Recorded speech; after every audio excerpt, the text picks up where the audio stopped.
is joining us from PFL, and she's going to be walking us through a very, very cool strategic alliance use case today. So I thought we could just kick things off with a brief intro. Guys, do you want to go ahead and introduce yourselves, and then we can get into the session?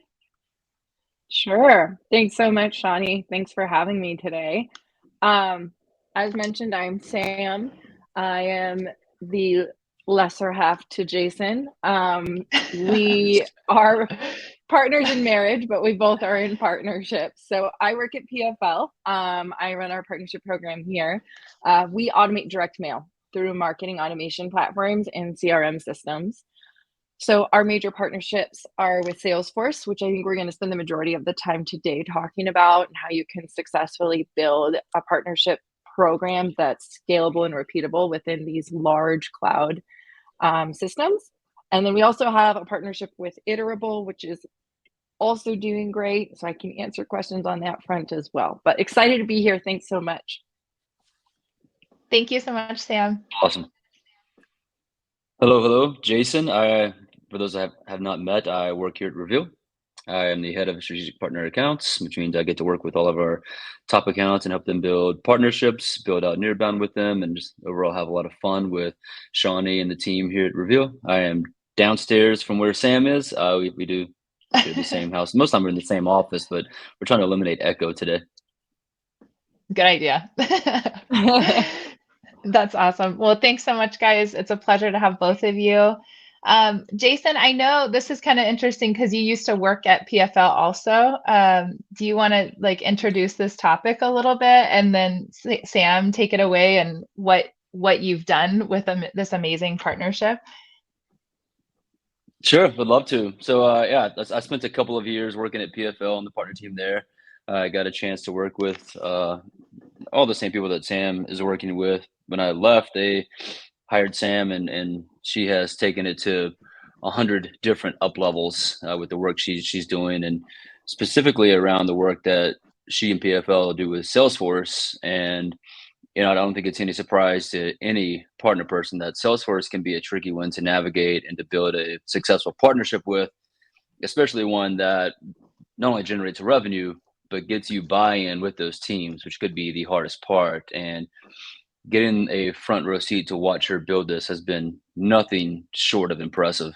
Her program is one that even Salesforce asked her to see and get insights on. And I think when you've built something like that, you've built something really incredible. So I'm excited to have Sam sharing today around what she's built with Salesforce, and how she's building Nearbound within PFL, and how they're helping the team succeed. So, Sam, upstairs. Yes, let's get into it. Tell us a little bit about your program. Sure. Yeah. Well, I mean, I do think it needs to be said that the foundation for this program was built by some really incredible people, Jason being one of them. Yarborough is foundational to everything we've built here. Her name still comes up in the conversations I have. And so I think that is the foundation of, you all talk about it all the time with Nearbound, trust attrition. That is how partner programs are built. Yeva's name still comes up often of we loved working with her. She did great things for your brand. That's the foundation of it all.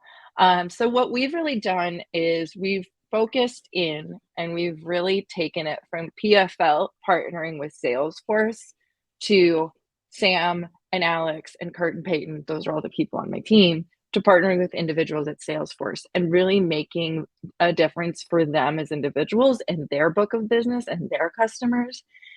And as a result, our network has started to just expand and grow by scale, because it's people doing business with people instead of companies doing business with companies, if that makes sense.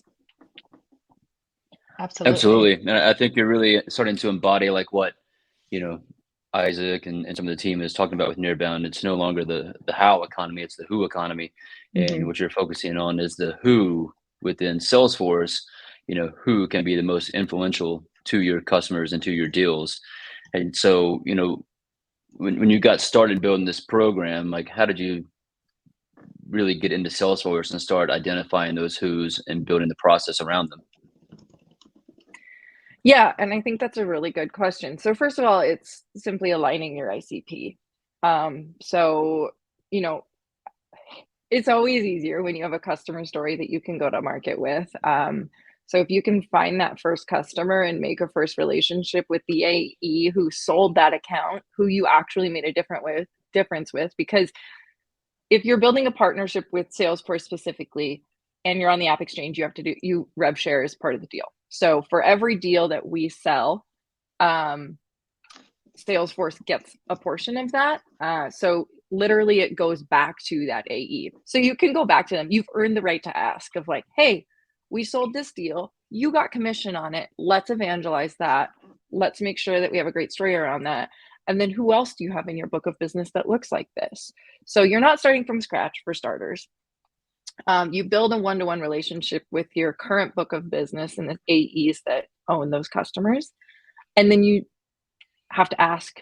I think that's the other thing that partner people get afraid of, is like making the ask. Like, okay, who else is in your book of business that is similar? Great. Now, who else is on your team that has similar customers? Further than that, who's your RVP? Can I enable your whole team? Because we've proven value for you. Your RVP wants to do this for the rest of your sellers. And then on top of that, RVP, who's your AVP? And you just keep making the ask and you just keep climbing up the ladder. And I think that's another thing within Salesforce that, well, within all these strategic clouds, that people don't do enough of is network within that organization. So and then use your network, leverage it of like, hey, I know so and so. Here's the last conversation that we had. And Alex Dayton, he's on my team. He's phenomenal. If you have questions about Salesforce, you should call him because he's a guru. But really, he leverages like higher up people in Salesforce that he's met. He uses those relationships to get meetings. And I think that's another thing that, you know, it looks like, oh, you've made a relationship with that AVP. They're really hard to get to.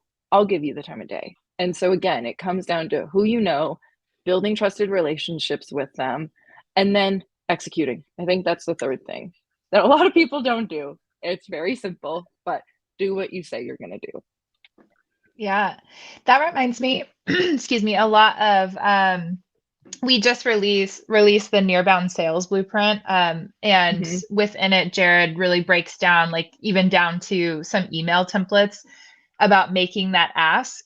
And built into that is always this idea of like reciprocity. So like making an offer to them while also making the ask. And I'm curious how you structure that reciprocity in this particular relationship. That's a great question. And actually, we have an AE now who's really, really great at this.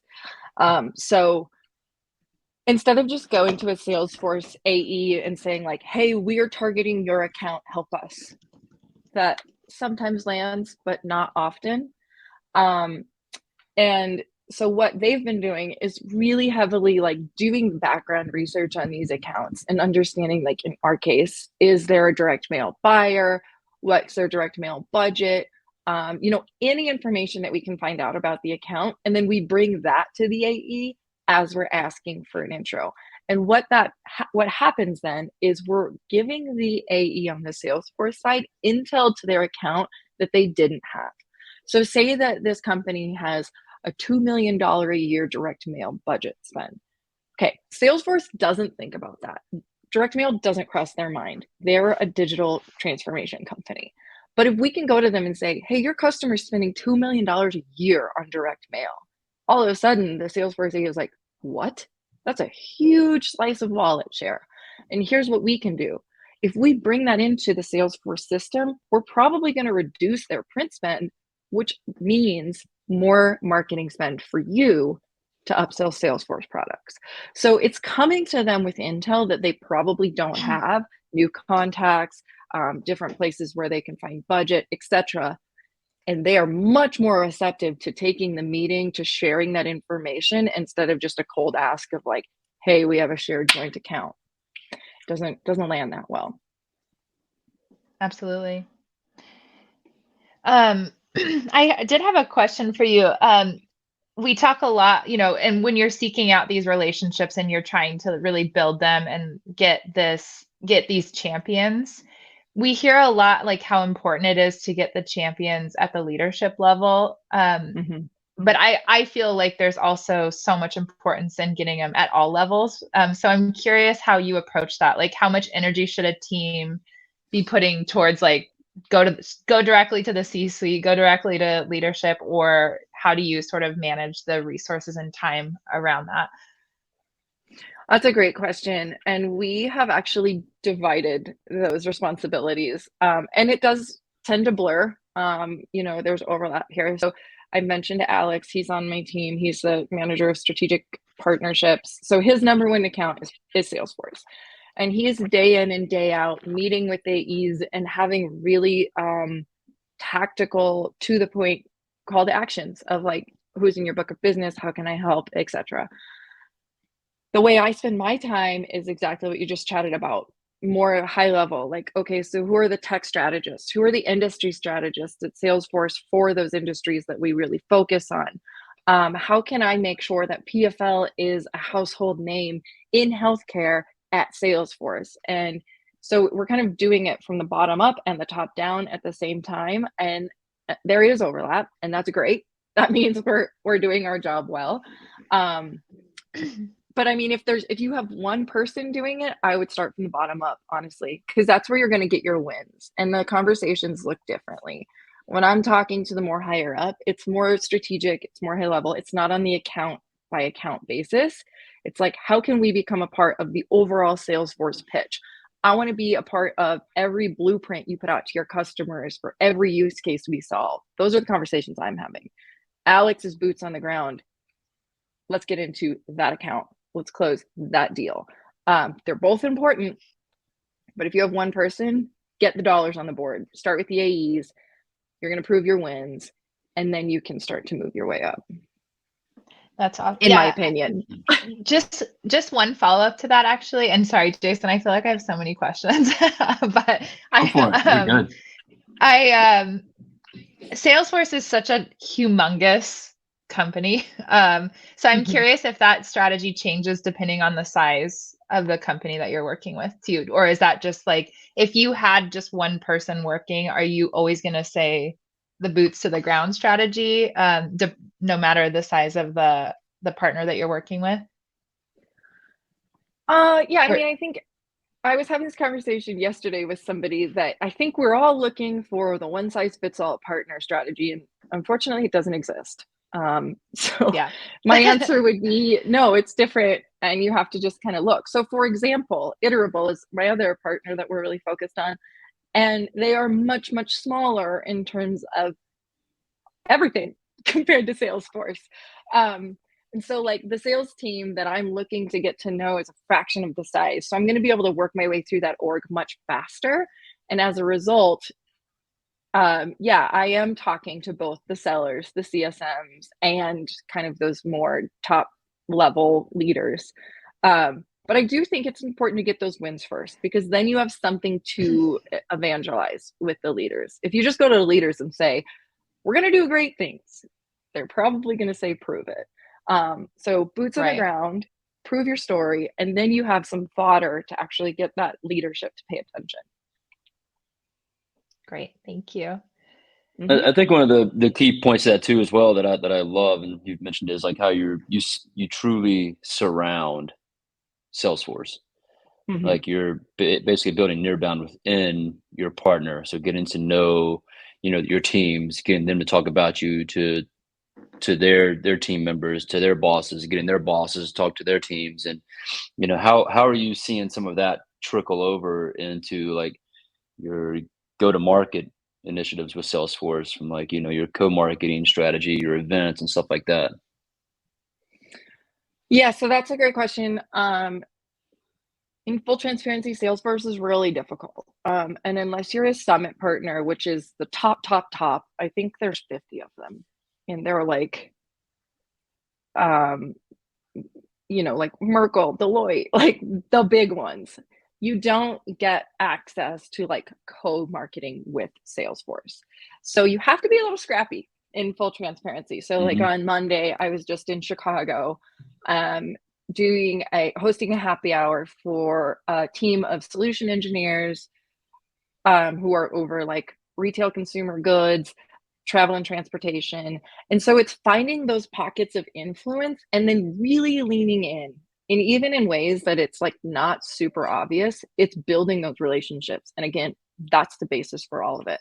So it's me flying to Chicago for a day, buying these people drinks, and just showing them that I'm here to show up, be their friend, and provide value. And that's going to come full circle. Now, in terms of like go to market with Salesforce, so I'm going to go on a little bit of a tangent here. We have 2 marketers on my team. So their number one goal is to market to Salesforce. They don't talk to customers at all. All they do is talk to Salesforce AEs, solution engineers, RVPs, etc., to, again, make PFL a household name. So that when they hear anything about direct mail or lack of engagement or whatever our trigger words are, we are the first to come to mind, and they bring us into those deals. Now, obviously, PFL has an entire marketing function that talks to customers. So how are we working together with them and making sure that all the work we're doing with Salesforce is in parallel with all the work that our marketing team is doing? Well, we're trying to surround the customer now as well. So we have our list of target accounts, and they're obviously Salesforce customers, Marketing Cloud customers. And our goal as the partner team is to make sure we're talking to all the AEs that own said target accounts. So marketing is going after these accounts. They're putting them in, personalized outreach sequences, or BDRs are heavily involved there. Us on the partner team are talking to the AEs saying, hey, we're prospecting this account. Again, going back to your question, Shawnie, these are the people we're talking to. This is the budget we know they have. So we're trying to move those deal cycles faster. So not only are we surrounding Salesforce, but as a company, we're surrounding the Salesforce customers as well. Does that answer your question? Yeah, no, I think that's fantastic. And I keep going back to, what we talk about all the time here in our house around partnerships and the podcast. Very nerdy household we have here. It's all about the relationships, right? If you can build effective relationships with those teams, aka go to Chicago, show up, just be there, buy them some drinks, have some conversations, it's going to pay off. I have a bit of insider information, and that I know that you just closed the second largest deal in PFL history, and that all came from partners. And you're out there getting scrappy, doing what you've got to do, as a partner, and you're bringing that into PFL. That's benefiting them. Obviously, that's the whole point of Nearbound and the partner program, is to benefit your company. How are you seeing your sales team get engaged and building this Nearbound Salesforce partner motion into your sales team, and how are they helping you elevate those relationships with Salesforce? Great question. And this has been a work in progress for sure. And I think when I started, it was like, pay attention to us. We're going to do great things for you. And Shawnie, this is exactly what I just said not to do. Every partner program. Yeah. I feel literally, like as I'm saying like this, I'm like a perpetual problem. Yeah. And then you start to get the wins, and people start to pay attention a little bit. People start asking like, hey, I want some of those partner leads. How do I get in on that? What's going on there? The other thing we started to do is have bi-weekly account review meetings with every single AE on all of their deals that are either with Salesforce or Iterable. And whether or not they ask for help, we go get it. So we're being very proactive about just showing up, putting ourselves out there, and providing the value.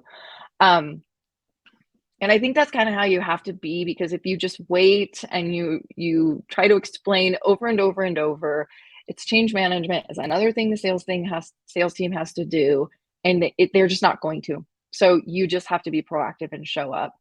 And it is proving value. I mean, we have, let's see, four of the biggest deals that PFL has ever closed this year are all partner sourced. So it's working. And now we're just looking at like, okay, well, how else can we really drive things forward? What's in pipe that we haven't touched? Our goal is to touch every single deal that has a partner. And what I mean by touch is like the partner seller needs to know. They need to be involved, and whether or not it's like give us intel, help refer, like, you know, all the influence stuff. We're talking to the choir here, but every deal that has a partner involved, yeah, we're involved. Have you noticed that since you've been closing these deals more and more, that you're seeing a more the sales team be more proactive in asking? Maybe you've already said that, but maybe I missed it. No, I don't think we have. Yes, and it's like varying levels of all. Again, it's like not one size fits all for any of this, which is why partner people inevitably have to be scrappy and creative, and like you can't be lazy. The scrappy. You have to continually show up every single day and do something different. So yeah, it's again, every salesperson is different. So you have to figure out like what is it that's going to make this person pay attention, and who are the ones that it makes sense to really like lean into. You know, if you have a sales team of 30 people, it's probably unrealistic to start with all 30. So start with the ones that are paying attention, really lean in with them, figure out how to work with them, and then start to, you know, evangelize that, put them on a pedestal, make them a champion, and other people are going to start to pay attention. Absolutely. I want to invite everybody that's here also. I know Jason and I have been asking Sam all the questions, but if anyone out there has any questions, please feel free to do so. I want to be mindful of time here as well. But we would love to hear from you all, because I'm pretty sure Jason and I can just continue to pick Sam's brain on this. So, yeah, I'm curious too, like in terms of proving that value internally, just not just with the sales team, but with your leadership. Have you been able to kind of make it more into a culture where partnerships is moving outside of this sort of siloed department, and you're starting to see this, like, people talk about it and ask about it in different departments? Yes. And again, that's been a process too. I'm lucky enough to be on the executive leadership team, which as a partner person, I don't take for granted any day, because I get insight to everything that's going on with the business. The go-to-market leaders are my peers. So the CRO and the CMO, we actively talk about how, as a company, we're building pipeline, what role we all play, where we can like work together to move that forward. So, I mean, Jason and I talk about this ad nauseum on our podcast, but building those internal relationships is absolutely crucial. You cannot build a successful partner program without having those great relationships with actually everybody. So that was something that we've done. And yeah, now it's part of the deal. It's like, how, you know, from a sales perspective, is the partner team involved? Do the sales teams know? That's like an actual question we ask on every deal. And then from like a CS expansion opportunity, it's like, okay, say that we have a customer who's on Marketing Cloud, but we're in like this big of a buying unit within the larger org. Why haven't we talked to the Salesforce Marketing Cloud rep to see who else they're working with, and just ask for those intros? And so it is part of our QBRs. It's part of our weekly account reviews. It's everywhere. That's wonderful. Incredible. That's like really heading in the right direction. Yeah, absolutely. We're still working, but yeah. As you continue to, you know, get more and more buy-in across the board internally at PFL, you're getting more wins on the board. Have you seen any shifts in the business and how you guys are moving in any certain directions? Has it helped change your expand, land, new, direct ICP? You know, have you seen any major shifts because of this partnership and how it's taken off and building into the greater organization? Yeah, so actually last year, almost to date, which is kind of crazy, we got this random email. Here's like the universe doing its woo-woo stuff. I got this random email from somebody at Salesforce, and I was like, oh, it's just another AE, and I took the call. And she was a strategic, I can't even really remember her title now, but basically she was over healthcare, and she was looking for marketing cloud partners to like be a chosen partner for healthcare. So Salesforce was really leaning into healthcare. They were trying to bring partners in. And because of the work that we have done, our name just kind of surfaced. And so I started leaning into this. That's why I looked at the date, because a year ago, last year, I was in New York for the healthcare summit for Salesforce. Now we have healthcare customers, but that was certainly not like a place that we were focused. But as a result of this partnership, being invited to a healthcare summit, kind of finding those pockets of influence within Salesforce, and like, it was crazy, like wildfire. They were like, oh, you should meet this person at Salesforce. You should meet this person at Salesforce. And all of a sudden, all of these use cases within healthcare started popping up for direct mail. And we have shifted our ICP. Well, maybe shift is a strong word. We have focused on healthcare as an ICP, not only like the partner team, but the marketing team. Like if you go to our website, we now have literal healthcare payer and provider landing pages of like, here's how you should use direct mail, and here's why it makes sense within the Salesforce ecosystem. And that was all driven by partner. So I think that's a really awesome thing too, is to lean into your ecosystems, because oftentimes there's use cases that make total sense for your business that they know about and they're hearing about, but you may not see. And that's certainly been a focus for us in the last year, all as a result of Salesforce. I think that's incredible to see that, someone you can be so leaned into a partner and they can be so engaged in reciprocating the relationship that they can help you shape, stand up, and identify like a whole new vertical in ICP. Most companies are launching a vertical and trying to pull partners in. In your case, I think you've built such a great relationship with a massive strategic alliance like Salesforce that the relationship came to you and said, "Hey, we think you should be in this point." And that's kind of like the ultimate pinnacle of partnerships, when they're starting to pull you in to where you're not even focused on. So that's something worth like taking note of. Yeah, and I think that there is something to be said for that too. I mean, one thing that I learned tremendously from that experience was PFL is a horizontal partner in the Salesforce ecosystem, which means you do direct mail, we can help. We aren't verticalized. And I've learned it's not the best approach. And that was something I really had to like, again, building those internal relationships, like help my sales team, help my marketing team understand. Like when I go to the Salesforce ecosystem and I say, we do direct mail, they're like, okay, first of all, I sell email and SMS and like marketing automation tools. Why do I care about direct mail?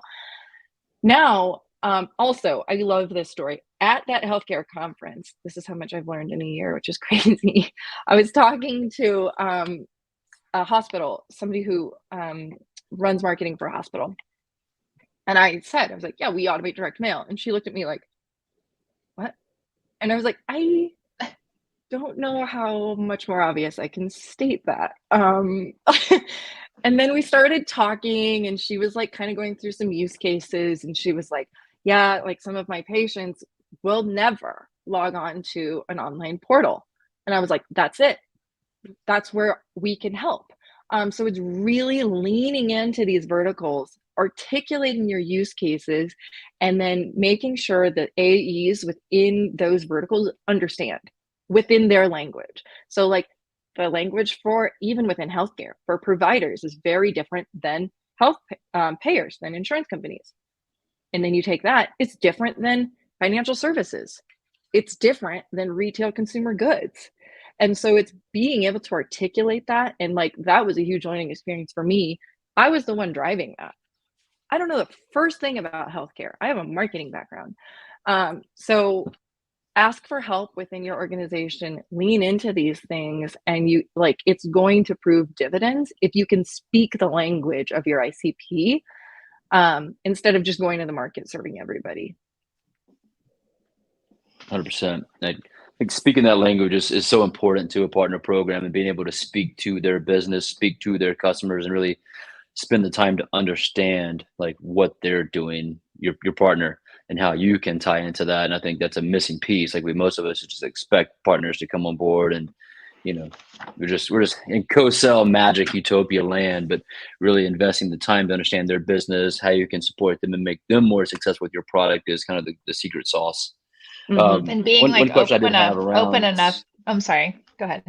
I was just No, gonna no. say, and being open enough to like recognize and move on those opportunities too. I feel like some companies are so rigid in that, and they and the ability to be able to jump on these opportunities when partners present them is like such a big win too. Sorry, Totally. Jason, go Absolutely. ahead. You're fine. Just one quick question: like, how much of you and Alex's time is actually spent on enabling these teams?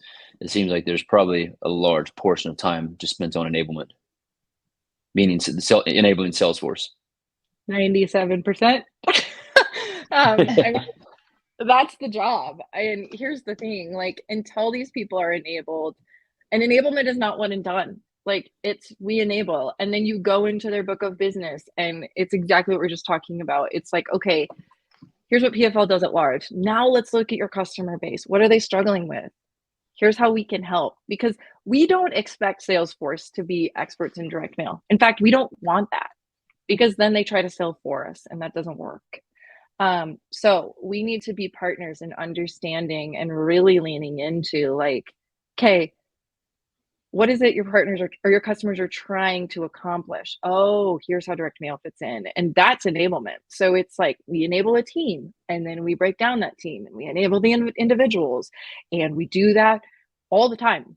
Like, that's why Kurt and Peyton on the marketing side are on our team too, to help stay top of mind, so that, oh, PFL, I wonder if this is what they do. We're still top of mind. They reach out to us on Slack, and it's constant. Name of the game. Love that. And yeah, and I'd imagine too, like a lot of yours is your enablement, and kind of ties into that Slack thing, but more of your enablement is one to one, one to few, and one to many. Mm-hmm. So you're not just like going in and saying, I want to enable a whole team. It's like, no, enablement is like one person sometimes, or it could be 3 or 4 people in a team, and then it could be whole teams. Yeah, so, and we've really tried to workflow this whole thing. So like, obviously enabling a whole team is going to be like more bang for your buck, for lack of a better word. But that's not going to be one and done. You've all been on team enablements, and you're slacking in the background, you're on LinkedIn, whatever. As long as they're like, oh yeah, PFL, we've heard of them. Okay.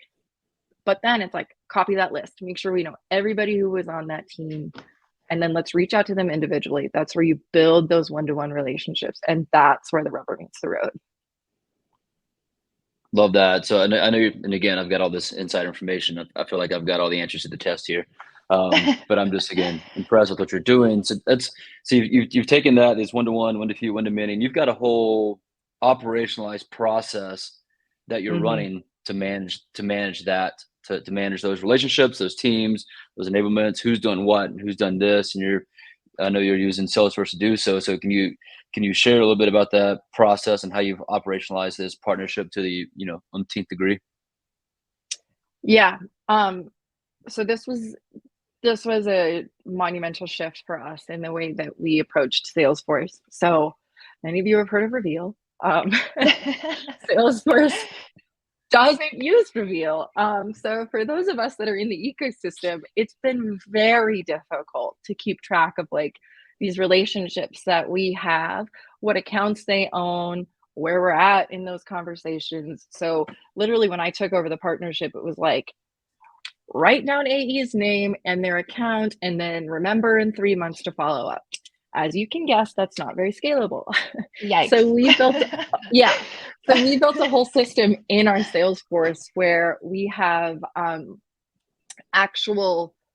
we have a funnel of all the partner relationships we have, and how engaged they are with us. So for instance, if it's a brand new relationship, we make a partner relationship with the Salesforce AE, and then if they're like, we have different levels, just like a marketing funnel would be. So like, outreach is they're brand new to us. They've responded to an email or, whatever. They're aware, but they haven't engaged.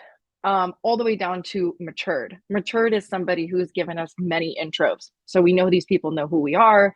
They're very aware of how to sell with PFL. And as a result, we know how to talk to these people. So our marketing team now has, okay, these people need this type of content, whereas the more matured people just need like a thanks for the business,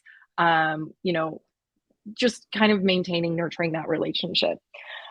We also can track which AEs own which account. So as we get on these meetings with these one-on-one AEs, it's like, okay, in our Salesforce system, we can attach the Salesforce partner AE to the account. So we now know what they own. Whether or not we have an opportunity with that account, we still can like look back and see. And then obviously the goal here is we have a partner relationship.